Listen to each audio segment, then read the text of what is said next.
ជំរាបសួរបងប្អូនទាំងអស់គ្នាបានមកជួបជាមួយនឹងអ្នកគ្រូសាស្ត្រថ្មីម្ដងទៀតជាមួយនឹងខ្លឹមភាសាអង់គ្លេសកម្រិត1របស់យើងផងដែរចាអរគុណព្រះអង្គសម្រាប់ពេលវេលាល្អនៅក្នុងថ្ងៃនេះឲ្យអ្នកគ្រូជួបគុណគុណសាស្ត្រថ្មីម្ដងទៀតចាអញ្ចឹងនៅក្នុងសប្តាហ៍នេះដែរយើងនៅតែបន្តនៅ unit 9 របស់យើងដែលមានចំណងជើងថា lunch time ប៉ុន្តែយើងជ្រើសរើសនៅ lesson 1គឺមេរៀន1គឺ lesson 2 grammar ចាអញ្ចឹងថ្ងៃនេះយើងនឹងរៀនអំពីវេយ្យាករណ៍ហើយវេយ្យាករណ៍របស់យើងនៅក្នុងថ្ងៃនេះគឺផ្ដោតសំខាន់ទៅលើ have អូខេ have ប្រែថាមានហើយនៅក្នុងហ្នឹងគឺយើងសង្កត់ខ្លាំងទៅលើ I have ហើយនឹង I don't have មានថាយើងសង្កត់ទៅលើ subject I ជាសំខាន់ដែលស្ថិតនៅក្នុងទម្រង់ស្រស់ហើយនឹងទម្រង់បដិសេធរបស់ have ចា have ប្រែថាមានចាអញ្ចឹងដើម្បីនឹងច្បាស់ថាតើ I have ឬក៏ I don't have យើងប្រើប្រាស់បែបណាឬក៏ឫសគល់របស់វាមកពីកន្លែងណាឬក៏គេធ្វើបែបណាទៅជាទម្រង់បែបហ្នឹងតើឥឡូវតាមដានជាមួយនឹងគ្រូទាំងអស់គ្នាអូខេអញ្ចឹង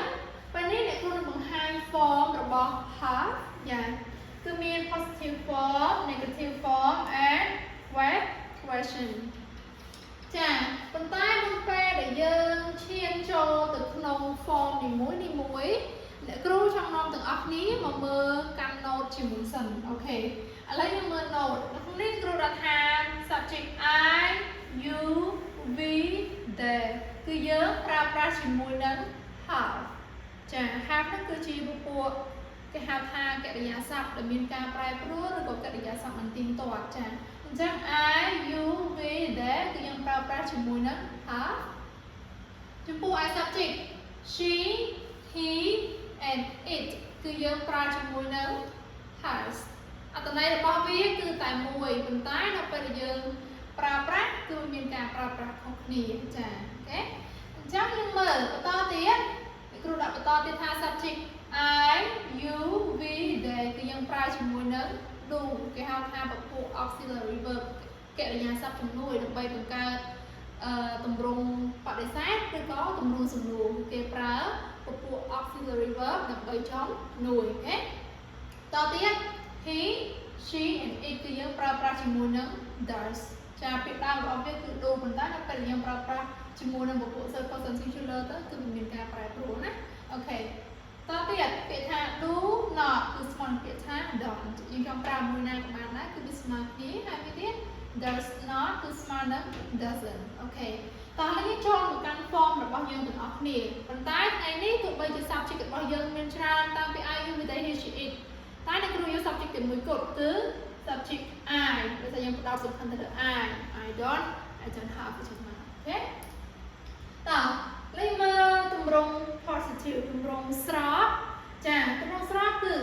subject plus have or has plus dotអូខេចាអញ្ចឹង subject គឺប្រធានរបស់យើងដែលមាន I you we they he she it ប៉ុន្តែថ្ងៃនេះយើងសង្កត់ធ្ងន់ទៅលើ subject I ចាអញ្ចឹង subject បូកជាមួយនឹង have or has ហើយបូកបន្តនឹងជាមួយនឹងចុចមានន័យថាវាអាចជា object អាចជា complement ឬក៏អាចជា conditional វាជាដើមអូខេ example អញ្ចឹងអ្នកគ្រូយក subject I ដើម្បីមកប្រើប្រាស់អញ្ចឹង subject យើងយក I តើ I យើងប្រើប្រាស់ជាមួយនឹង have ឬក៏ has ចាល្អមែនតើយើងប្រើប្រាស់ជាមួយនឹង have អូខេអញ្ចឹង I បូកជាមួយនឹង have an apple ចា apple នោះគឺជានេះចុចនឹងឯងឬអាចនិយាយថាកម្មបត្តិនឹងឯងអូខេ I have an apple គឺខ្ញុំមានផ្លែប៉ោមចំនួន1ផ្លែបន្តទៀតទម្រង់មួយទៀតគឺទម្រង់បដិសេធថា negative form អូខេទម្រង់វាមិនខុសគ្នាទេគឺត្រូវតែមានប្រធានចា subject plus do or does plus not plus have and plus dot អូខេ subject នៅតែមាន I you we they he she it ចា do ប្រើប្រាស់ជាមួយ subject ណាខ្លះ I you we they ចំពោះ does វិញប្រើជាមួយ subject he she it តែពេលនេះអ្នកគ្រូអត់និយាយអត់ផ្សេងទេគ្រូនិយាយតែ I តែមួយគត់ចាហើយ complex plus not ដោយសារទម្រង់បដិសេធគឺត្រូវមានពាក្យ not ជាសំខាន់ហើយពាក្យថា do ឬ does នេះវាគឺជាពពួកកិរិយាសព្ទជំនួយដែលវាចូលខ្លួនមកដើម្បីបង្កើតនៅរបស់បដិសេធឬក៏របស់សំណួរហើយ complex មក have ដោយសារទម្រង់របស់យើងគឺទម្រង់ have អត់មានពាក្យ have គឺអស់ន័យហើយចាខ្ញុំក្រោយគេគឺយើងបូកចុចអាចជា object អាចជា complement ឬក៏មិនសមជាដែរអូខេ example ព្រោះយក I ក៏ដែរចឹង I ជា subject ទម្រង់របស់យើង does not ឬក៏ do not ប៉ុន្តែដោយសារតែយើងប្រើមួយ I អញ្ចឹងយើងត្រូវយក do not អូខេយើងយក do not មែនទេចាយើងចង់ប្រើ do not ក៏បានប្រើ don't ក៏បានដោយសារតែអាពីរហ្នឹងស្មើគ្នានេះទម្រង់ពេញរបស់វានេះជាទម្រង់កាត់អូខេហើយកុំភ្លេចពាក្យថា have ហើយចុចរបស់យើងគឺ apple អូខេ example I do not have an apple ខ្ញុំអត់មានផ្លែប៉ោមមួយផ្លែទេឬក៏ I don't have an apple អូខេប្រើដូចគ្នាណា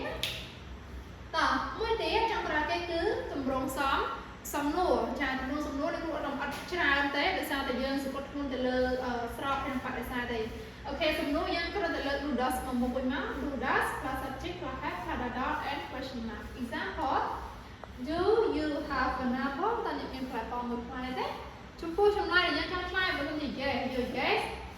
comma subject បូកជាមួយ do ឬក៏ does អូខេ yes I do បើសិនបើយើង no comma subject plus do does plus not complete full stop example ចម្លើយរបស់យើងវិញ yes I do ឬក៏ no I do not ឬក៏ no I don't នឹងថាពីហ្នឹងយើងប្រើមួយហ្នឹងក៏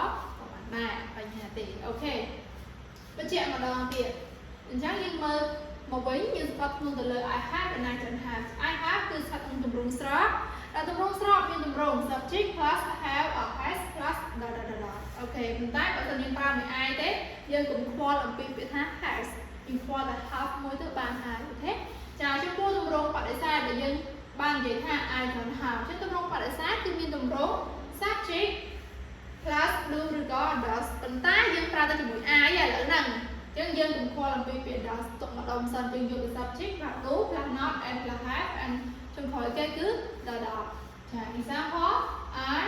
do not have an apple ឬក៏ I don't have an apple អូខេអញ្ចឹងតើតើជាមួយនឹង marine grammar តើតើជាមួយនឹង I have and I don't have នៅក្នុងថ្ងៃនេះគឺត្រូវបានបញ្ចប់អរគុណបងប្អូនទាំងអស់គ្នាក្នុងការតាមដានសូមប្រកបប្រទានពរ